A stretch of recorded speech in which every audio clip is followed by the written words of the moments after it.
George Orwell, in his book 1984, is unarguably themed about overreaching totalitarian governments. However, 1984's totalitarian government is more far-reaching than most.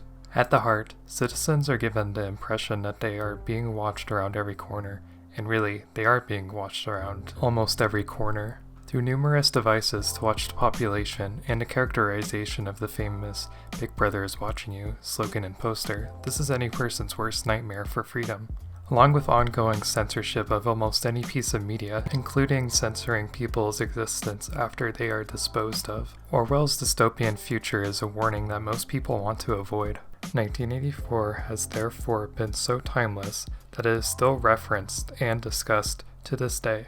In fact, people gladly leap to the opportunity to characterize topics and people as being too Orwellian, a word invented to reference Orwell's dehumanizing dystopias. Orwellian is then used and abused whenever people are given a chance. This has led to people at a constant tug-of-war by the contemporary left and right to claim Orwell, as his literature and self are quite compelling. But where does Orwell actually stand politically, and who has Orwell to claim? George Orwell and his books are no stranger to political discussions. Any biography that doesn't tell of Orwell's political discovery is doing an injustice. It was in 1922 that Eric Arthur Blair, Orwell's name before his better-known pen name, joined the India Imperial Police in Burma. In his essay, Why I Write, Orwell explains it as an unsuitable profession and rejects imperialism as a whole. When Orwell returns to England, he experiences poverty and for the first time, as he puts it, becomes fully aware of the existence of the working classes. But still, Orwell says that these experiences were not enough to give me an accurate political orientation. It wasn't until the Spanish Civil War where he enthusiastically joined, saying, "I've come to fight against fascism." It was this experience with fighting fascism that helped color the rest of his life.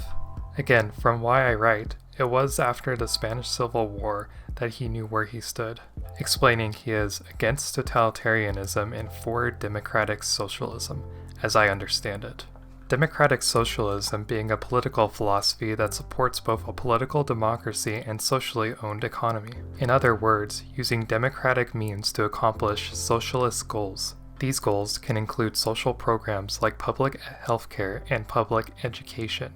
So, we now know that Orwell wrote 1984 out of his lifetime hate for fascism and totalitarianism, and he himself is personally a democratic socialist. So where then might people be interpreting Orwell as right-wing?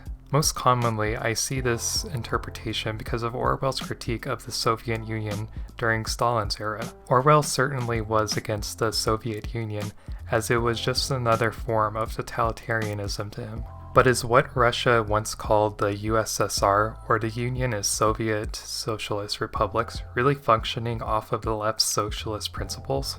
Noam Chomsky is a world-renowned linguist, cognitive scientist, and long political critic. It's in this video where he is asked about socialism that he can shed some light on the USSR's history.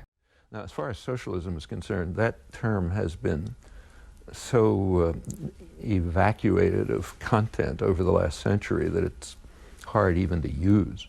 I mean, the Soviet Union, for example, was called a socialist society.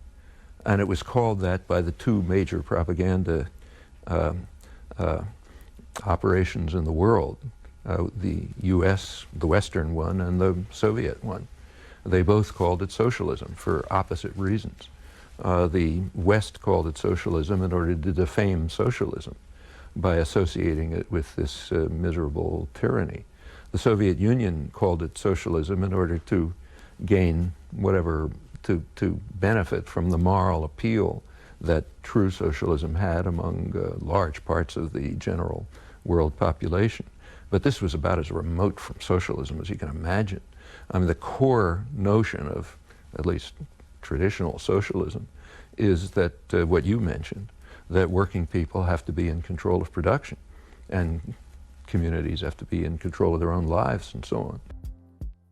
criticizing the Soviet Union isn't inherently a right-wing view, as the Soviet Union was only using the word socialism for morale, and its actual goals were just a tyranny. Orwell therefore only has room for being interpreted as an anti-fascist and democratic socialist whose main message was warning us of totalitarianism.